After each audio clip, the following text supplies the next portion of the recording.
자, 오늘 말씀은 제 군대 얘기를 시작으로 한번 해볼까 합니다. 군대 이야기를 여자분들은 되게 싫어한다고 얘기가 많이 하는데요. 그래도 좀 해야겠습니다. 저는 군대를 좀 늦게 갔습니다. 그래서 힘든 군대 생활을 생각하면서 어떻게 보낼까 고민을 많이 했었는데요. 힘든 신병 교육을 마치고 자대 배치를 받게 되었는데 행정반에 처음으로 대기할 때 앞에 놓인 전동 타자기를 보게 되었습니다. 제 프로필을 보던 주임 상사가 타자를 좀 치냐? 그래서 저 좀 칩니다 라고 대답을 했지요. 그래서 한번 쳐봐 그러시길래 쳤습니다.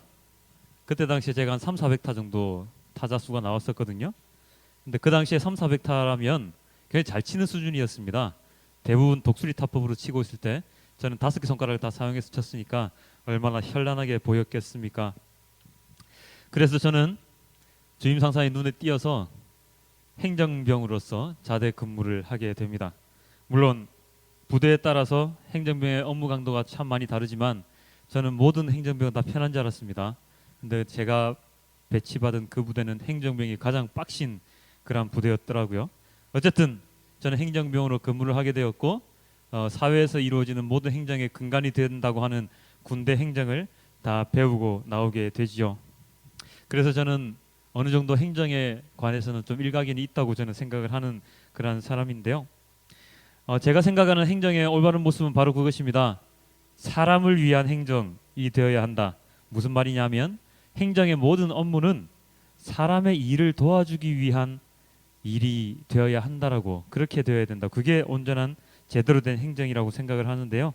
근데 요즘 사회에서 이루어지는 행정의 업무들을 보면 다들 보면 전시행정, 뭐 탁상행정이라고 해가지고 굉장히 행정이 행정으로 끝나버리는, 사람을 더 피곤하게 만들어버리는 그러한 행정의 모습을 많이 보여주고 있습니다. 하지 않아도 되는 일들을 일부러 막 만들어내고 그리고 보여주기 위해서 행정을 처리하기도 합니다. 그렇게 되면 어떤 일이 벌어집니까? 쓸데없이 시간을 낭비하게 되고 쓸데없이 사람의 힘을 소모하게 되지요.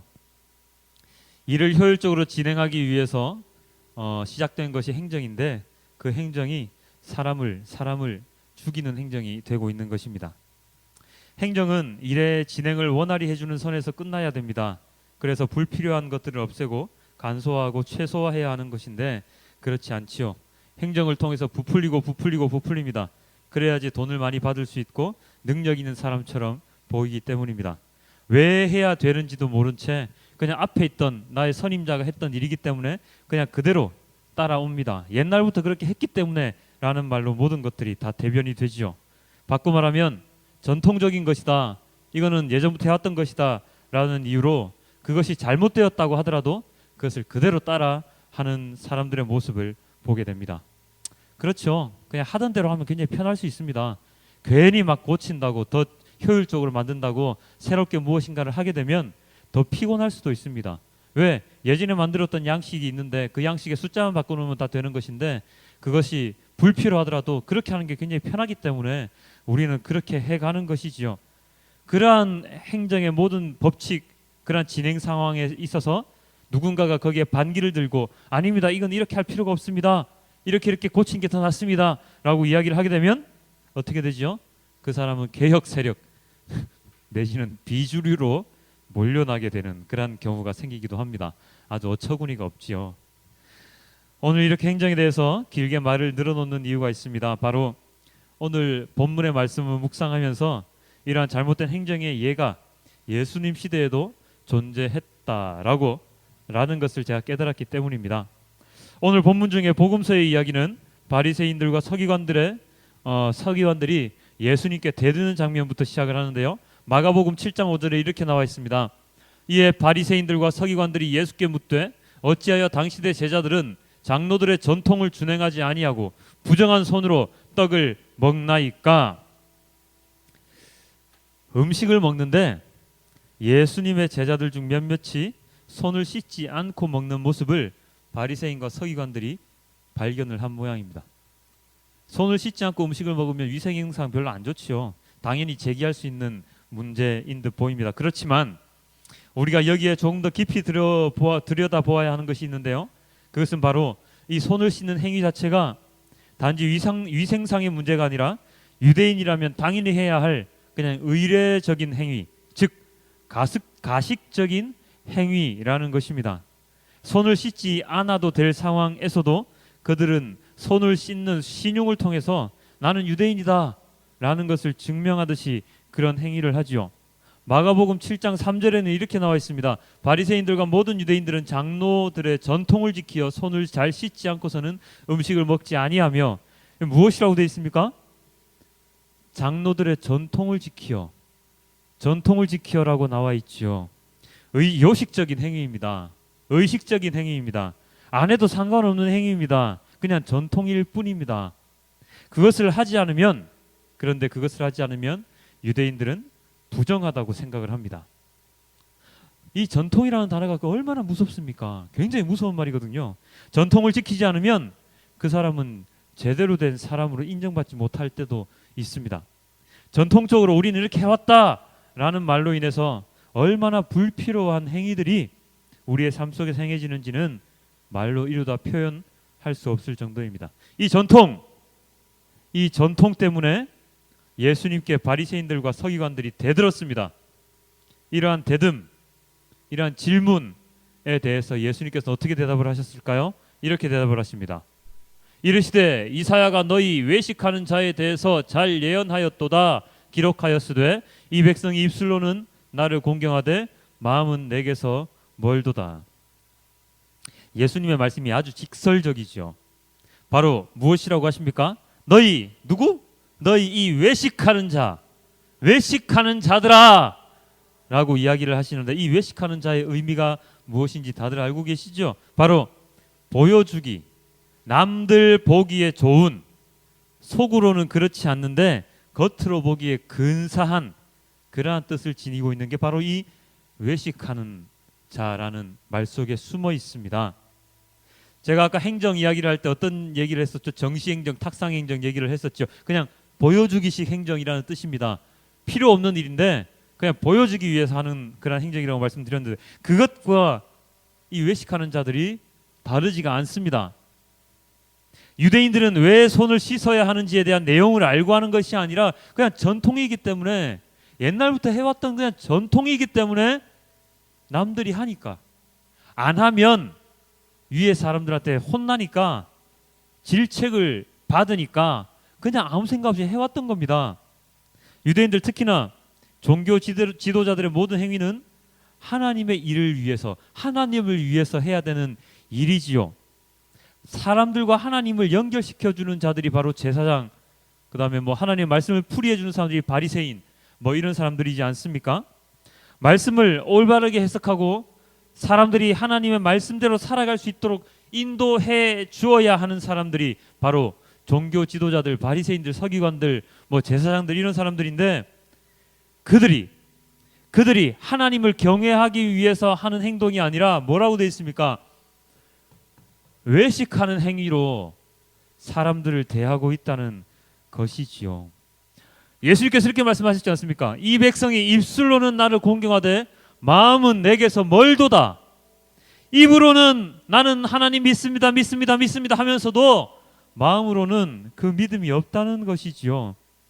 입으로는 하나님을 믿습니다, 사랑합니다, 말씀대로 살겠습니다 라고 해놓고는 마음으로는 뒤로 우리나라 말로 호박씨를 까고 있는 것입니다. 겉과 속이 다른 사람들의 모습이죠. 바로 외식하는 자들의 모습입니다. 이런 그들에게 확실하게 예수님께서는 이야기를 하십니다. 마가복음 7장 8절은 이렇게 나와 있습니다. 너희가 하나님의 계명은 버리고 사람의 전통을 지키느니라. 하나님의 계명을 버리고 하나님의 말씀을 뒷전에 두고 사람들의 전통, 즉 하나님과 관계없는 그냥 인간들이 만들어 놓은 그러한 전통만 따라서 지키고 있구나 라고 이야기를 하시죠. 이 말은 무슨 뜻입니까? 하나님의 계명은 버리고 사람의 전통만 지키는 너희들, 그 믿음이 너네는 올바른 믿음이라고 생각을 하느냐? 너네들의 믿음은 올바른 믿음이 아니다 라고 이야기를 하시는 것이죠. 하나님의 말씀에 따라 행해야 하는데, 하나님의 말씀은 이것이고 이것을 요리조리 사람들의 구애에 맞게 그렇게 제대로 된 설명을 해주어야 하는데, 자기네들의 생각에 맞추어서 내가 생각하기에 하나님의 말씀이 이런 뜻이니까 내가 종교 지도자로서 이 위치를 잘 유지하려면 사람들에게 이것을 하게 만들어야 되겠다라고 자기식대로 해석을 해서 하나님의 말씀을 제대로 사람들에게 가르치지 못하는 것이죠. 이 당시에 종교 지도자들의 모습이 바로 이런 모습이었습니다. 제대로 된 말씀을 전하지 아니하고 사람들이 만들어 놓은 전통, 사람들이 만들어 놓은 그 규칙에 사람들을 끼워 맞추는 그러한 것입니다. 물론 지금 생각해 보면 이 시대의 종교 지도자들 뿐만 아니라 우리가 살아가는 요즘도 별로 다르지는 않습니다. 어쨌든 예수님께서 이들을 이렇게 질타하셨습니다. 이 외식하는 자들아 라고 하면서 말입니다. 말과 행동이 다른 자들, 믿음과 행위가 다른 자들에 대해서 예수님께서는 질책을 하시지요. 이러한 예수님의 질책은 오늘의 본문인 야고보서를 통해서도 우리는 묵상을 할 수 있는데요. 야고보서에는 오늘 본문에 이렇게 쓰여 있었습니다. 우리 다 함께 읽었었지요. 이렇게 나와 있습니다. 너희는 말씀을 행하는 자가 되고 듣기만 하여 자신을 속이는 자가 되지 말라. 말씀을 행하는 자가 되고 듣기만 하여서 자기를 속이는 자가 되지 말라. 어떻게 하라고요?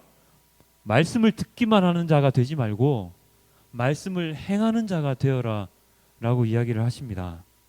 믿기만 하고 행함이 없으면 그것은 죽은 믿음이라고 야고보 사도는 우리에게 엄중하게 경고하고 있지요. 요즘 많습니다. 믿는데 행함이 없는 자들이 너무나도 많습니다. 믿는데 말씀대로 살지 못하는 사람들이 너무나도 많습니다. 하나님은 계시고 예수님을 나의 구주로 영접을 했다고 말을 하는데 그 사람의 행동을 보면 믿기 전이나 믿은 후나 동일한 사람, 달라진 것이 없는 사람들이 너무나도 많습니다. 왜 그렇습니까? 믿기는 믿는데 행동을 하지 못하기 때문이죠. 만약 내가 무엇인가를 알고 있는데 그것을 말로 표현하지 않는다면 사람들은 내가 그것을 알고 있는지 모르는지 모릅니다. 우리 학생들이 여기 와 있는데요. 학생들이 공부를 열심히 했어요. 그래서 선생님 저는 이거 다 알아요 라고 이야기를 하지요. 근데 시험을 치니까 다 틀려요. 그 선생님이 얘가 안다고 할까요? 모른다고 할까요? 야 너는 그게 제대로 아는 게 아니야 라고 이야기를 하시겠죠. 당연합니다. 물론 저같이 시험에 알러지가 있는 사람들은 좀 예외가 있을 수도 있을지 모르겠지만 아는데 시험만 치면 틀리는 사람이 또 한두 명씩 있어요. 제가 그런 부류의 한 사람인데 어쨌든 보편적인 모습에서 보면 알지만 그것을 표현하지 못하거나 시험을 쳤는데 틀리는 사람들은 그것을 제대로 아는 사람이라고 사람들이 인정을 해주지 않습니다. 마찬가지입니다. 우리 하나님 믿습니다 라고 이야기를 하는데 그 사람의 행동이 그 믿음의 그 분량만큼 나오지 않으면 너 그 믿는 거 맞아? 너 믿는 사람 맞아? 라고 그런 말을 듣게 되죠. 우리가 구원을 받았다는 것을 믿고 있다면 그 믿음에 대한 행동이 나타나야 합니다. 변화된 나의 모습을 통해서 그 믿음이 드러나야 하는 것이 마땅한 일이지요. 오늘 읽은 야고보서 1장 23, 24절은 이렇게 되어 있습니다. 누구든지 말씀을 듣고 행하지 아니하면 그는 거울로 자기의 생긴 얼굴을 보는 사람과 같아서 제 자신을 보고 가서 그 모습이 어떠했는지를 곧 잊어버리거니와. 말씀을 듣고 행하지 아니하면 그 모습이 어떠했는지 곧 잊어버리는 자와 똑같다는 것입니다. 나는 믿습니다, 믿고 있습니다 라고 하지만 돌아서면 내가 뭘 믿었지? 내가 뭘 믿고 있는 거야? 라고 생각하는 그 자와 똑같다는 것입니다. 말씀을 듣지만 그 듣는 말씀이 마음속 깊이에 넣어주고 꺼내보지 않는 사람입니다. 그러니까 그 말씀에 따른 행동이 나타날 수가 없습니다. 기억을 하고 있습니다. 지식은 가지고 있는데 그 기억을, 그 지식을 활용하지 않으면 아무 쓸모없는 지식이죠. 아무 쓸모없는 기억입니다. 말씀을 잘 듣고 말씀을 잘 해석하지만 그 해석에서 그냥 그쳐버린다면 그 해석이 무슨 소용이 있습니까?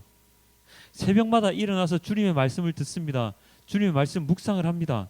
그런데 그 묵상하는 그 시간만 나는 거룩한 사람이고 그 묵상하는 그 시간에만 나는 기도하는 사람이고 날이 밝아서 세상에 나가서 생활을 하는데 그 묵상한 것이 나와 아무 상관이 없다면 그럼 무슨 묵상입니까? 그 묵상을 할 필요가 뭐가 있습니까? 엊그제 금요 예배를 통해서 엄청난 빚을 탕감받은 그 악한 종의 얘기를 제가 말씀을 전했는데요. 그 악한 종 결국에는 어떻게 되었습니까? 금요 예배 하셨습니까? 그 악한 종 결국에는 또다시 감옥에 갇혔습니다. 주인이 그 악한 종이 저 제발 갚을 테니 좀 용서해 주세요라고 빌었더니 그 착한 주인이 악한 종을 용서해 주지요. 그리고 어떻게 해 주었습니까? 빚을 다 탕감해 줍니다. 빚을 나중에 갚아라가 아니라 빚을 다 탕감해 주었습니다. 너 이제 빚 없어. 너 자유하게 살아가 라고 얘기를 했는데 그 빚을 탕감받은 악한 종이 나와서 어떻게 됐다고요? 100데나리온 빚지고 있는 자기 동료는 감옥에 쳐넣습니다. 그래서 악한 종을 주인이 다시 불러서 너는 내가 그렇게 많은 빚을 탕감해 줬는데 네 친구 하나 네 동료 하나 용서 못하느냐 하면서 감옥에 쳐넣어버리죠. 1만 달란트나 되는 빚을 탕감받았지만 자신이 받은 그 은혜를 다른 이들에게 베풀지 못했기 때문에 그는 감옥에 갇힐 수밖에 없었습니다. 예배의 공간에서 찬양 집회 속에서 철야 기도회를 통해서 예배하고 찬양하고 기도하고 울부짖으면서 나의 죄를 용서해 달라고 주님께 그렇게 기도를 하지만 주님의 말씀을 믿겠노라고 주님의 말씀에 따라 행하겠노라고 그렇게 기도를 하지만 그때가 지나고 나면 똑같이 그 전과 똑같이 행동을 한다면 1만 달란트의 빚을 탕감받았던 그 악한 종의 모습과 우리의 모습이 뭐가 다르겠습니까? 내가 받은 은혜, 이 은혜를 간직하고서 세상살이에서 그 은혜를 계속해서 베풀고 주님의 말씀에 따라 살아가야 하는데 그것을 하지 아니하고 내가 받은 은혜는 그냥 거기서 그만 사회에서 행하는 나의 생활은 또 다른 나의 모습으로 다가간다면 그 은혜를 베풀지 않는다면 우리는 악한 종과 다를 게 뭐가 있냐 이 말입니다. 내가 받은 주님의 은혜, 주님의 사랑 우리가 통로가 되어서 그 사랑을 다른 사람들에게 전해야지요. 내가 깨달은 주님의 말씀을 온전하게 다른 이들에게 전해서 그들도 또한 우리와 같이 깨달아서 하나님 앞으로 나아오고 그리고 그들 또한 통로가 되어서 주님의 증거자가 될 수 있도록 해야지요. 이렇게 하지 않는 믿음은 죽은 믿음입니다. 야고보서 1장 26절 이렇게 나와 있습니다. 누구든지 스스로 경건하다 생각하며 자기 혀를 재갈 물리지 아니하고 자기 마음을 속이면 이 사람의 경건은 헛것이라. 무슨 뜻입니까? 경건한 신앙, 믿음, 거룩한 생활 우리는 마음속에 가지고 있는데 그것을 제대로 행하지 아니하면 그 경건은 헛된 경건이라는 것이죠. 예수님께서는 오늘 우리에게 이렇게 얘기를 하셨습니다. 우리의 입으로 들어가는 모든 것은 더럽지 않은데 우리에게서 나오는 모든 것이 다 더럽다라고 얘기를 합니다. 마가복음 7장 15절 이렇게 나와 있습니다. 무엇이든지 밖에서 사람에게 들어가는 것은 능히 사람을 더럽게 하지 못하되 밖에서 들어가는 것은 우리를 더럽게 하지 못하는데 속에서 곧 사람의 마음에서 나오는 것은 악한 생각 곧 음란함과 도둑질과 살인과 간음과 탐욕과 악독과 속임과 음탕과 질투와 비방과 교만과 우매함이니 이 모든 악한 것이 다 속에서 나와서 사람을 더럽게 하느니라. 뭐라고요? 우리 입으로 들어가는 것은 하나도 더러운 것이 없는데 우리의 마음에서 나오는 것은 이렇게 더럽다는 것입니다. 음란하고 도둑질하고 살인하고 간음하고 이렇다는 것이죠. 그렇기 때문에 하나님께서는 우리에게 이렇게 이야기를 하셨습니다. 내 사랑하는 형제들아 너희가 알지니 사람마다 듣기는 속히 하고 말하기는 더디하며 성내기도 더디해라. 사람이 성내는 것이 하나님의 의를 이루지 못하는 것이니. 하나님을 믿는 자들, 말씀을 마음에 간직하는 자들은 그래서 다른 이들과 다른 사람들과 다른 거룩한 삶을 살아가려고 노력하는 사람들은 듣기에 빨리하고 말하기는 더디하고 노하기를 더디하여서 하나님의 공의를 이루는 자가 되어라 라고 이야기를 하십니다. 나의 주장만을 내세우며 우기려고 하지 말고 묵상하고 나의 마음을 다스려서 다툼을 억제할 줄 아는 사람이 되어라 라고 이야기를 하십니다. 야고보서 1장 21절에 이렇게 나와 있습니다. 그러므로 모든 더러운 것과 넘치는 악을 내버리고 너희 영혼을 능히 구원할 바 마음에 심어진 말씀을 온유함으로 받으라. 예수님께서 우리 입에 들어오는 것은 모든 것이 다 더럽지만 나오는 것은 다 더럽다고 그랬죠. 더럽지 않지만 나오는 것은 다 더럽다고 했잖아요. 그렇기 때문에 이 모든 더러운 것, 넘치는 악을 다 내버리고 나의 영혼, 우리의 영혼을 능히 구원할 바 마음에 심어진 말씀으로 온유함을 받으라. 전통이라는 허울 좋은 말로서 사람들을 현혹시켜서 잘못된 믿음을 가지게 만들었던 종교 지도자들처럼 그렇게 살려고 하지 말고 우리의 영혼을 능히 구원할 수 있는 하나님의 말씀에 따라 살아가라. 말씀에 귀 기울이고 말씀을 듣고 그 말씀에 따라 행하며 그 말씀을 증거할 줄 아는 사람이 되어라 라고 야고보 사도가 오늘 우리에게 이야기를 하고 있습니다. 여러분들이 읽어보셨는지 모르겠는데 오늘 본문 중에 아가서라는 게 있었습니다. 이 아가서는 남녀간의 사랑의 메시지가 담겨 있기로 유명한 그런 말씀인데요.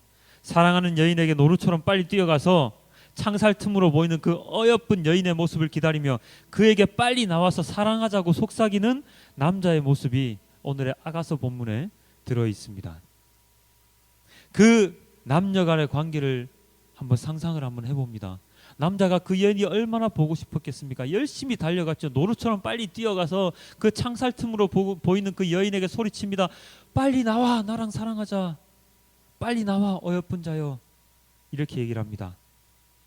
그 남녀 간의 그 모습이 바로 하나님과 나와의, 하나님과 우리와의 관계처럼 그렇게 되어야 합니다. 연인들이 애틋하게 사랑을 하듯이 우리들도 아담과 하와가 처음 하나님과 했던 그 사랑을 우리는 회복해야 하는 것입니다.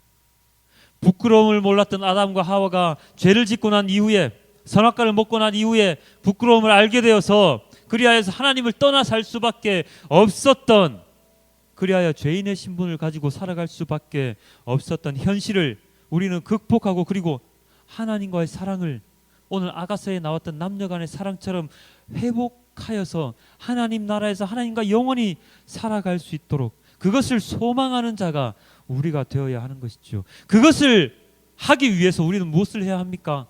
바로 우리가 가진 이 믿음을 온전하게 행할 수 있는 자가 되어야 합니다. 나 너 사랑해 라고 이야기하지 않는데 상대방이 저 사람이 나를 사랑한다고 어떻게 알 수 있습니까? 느낌으로 알 수 있다고요?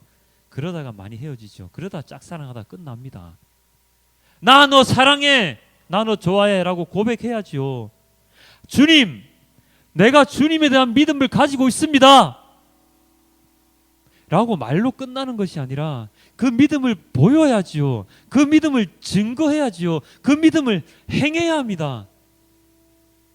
야고보서 이 얘기를 하면 많은 사람들이 그렇게 오해를 한다고 하지요. 아, 구원을 받는데 행함으로써도 구원을 받을 수 있구나. 그렇게 오해하는 사람이 되게 많다고 하죠. 아닙니다.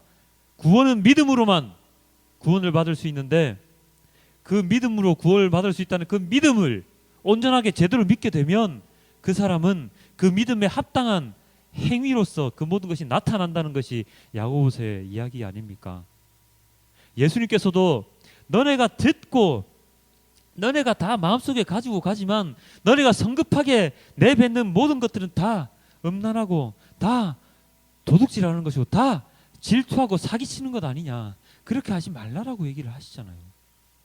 우리의 믿음을 온전하게 주님 앞에, 사람들 앞에 행함으로써 보여줄 때 나의 믿기 전에 그 모습과 믿은 후의 모습이 완전히 다른 모습으로 나타날 때, 아, 저 사람은 진짜 그리스도인이구나, 온전한 그리스도인이구나 라는 것을 알 수가 있는 것이죠. 바리새인과 서기관들이 예수님께 뭐라 그랬다고요? 아니, 우리 전통이 있는데 그 전통대로 손 씻지 않고 저렇게 음식 먹는 제자들, 저 제대로 된 믿음 아니잖아요. 그래서 예수님 뭐라고 했다고요? 야, 그거는 너네들이 세운 전통일 뿐이잖아. 그건 너네들의 믿음이지 내가, 하나님이 너희들에게 가르치는 믿음이 아니잖아. 제대로 된 믿음을 가지고 살아가면 우리의 행동이 올바르게 나타날 수가 있습니다. 제대로 되지 않은 믿음을 가지고 있기 때문에 하나님께 순종하는 것이 아니라 목회자에게 순종하고, 하나님께 순종하는 것이 아니라 헌금, 돈에 순종하며 살아가는 그리스도인의 모습을 볼 수밖에 없지 않습니까? 우리의 마음속에 우상이 되게 많지요. 없다고 생각들 하겠지만 돈이 우상이 되고 명예가 우상이 되고 권력이 우상이 되어서 예전에 이사야 시대, 엘리야 시대에 바알이라는 우상을 섬겼던 그런 못된 선지자들처럼 우리 또한 그렇게 살아갈 수 있는 여지가 너무나도 많이 있지요. 그렇기 때문에 우리는 더욱더 우리의 믿음을 증거해야 되고 더 보여주려고 노력을 해야 하는 것입니다. 예수님의 말씀을 기억하십시오. 전통이 중요한 것이 아니라 사람이 중요합니다. 모든 것의 중심에는 사람이 있습니다. 그 사람을 위해서 죄인인 우리를 구원해 주시기 위해서 예수님께서는 그 고난의 십자가를 지고 돌아가셨지 않습니까? 그리고 성령 하나님을 보내주시고 성경이라는 하나님의 말씀 우리에게 남겨주셨지 않습니까? 우리는 전통을 지키는 게 중요한 게 아니라 주님의 말씀을 지키는 게 더 중요합니다. 전통을 지키기 위해서 사람을 죽이는 게 중요한 것이 아니라 하나님의 말씀을 지키면서 사람을 살리는 사람이 되어야 하는 것이죠. 이번 한 주간 8월의 마지막과 9월의 시작이 이제 함께 놓여 있습니다. 2015년의 3분의 2가 이제 막 지나가고 있는데요. 이 지나가는 이 시점에서 지난 1월부터 8월까지의 나의 신앙이 어떠했는지 한 번 더 점검하고 9월부터 시작되는 또 다른 날 나의 신앙은 어떠해야 하는지, 나의 믿음은 진정한 믿음인지 아닌지 점검하며 하나님께 고백하며 나아가는 우리 모두가 되길 소망해 봅니다. 우리 함께 기도하겠습니다.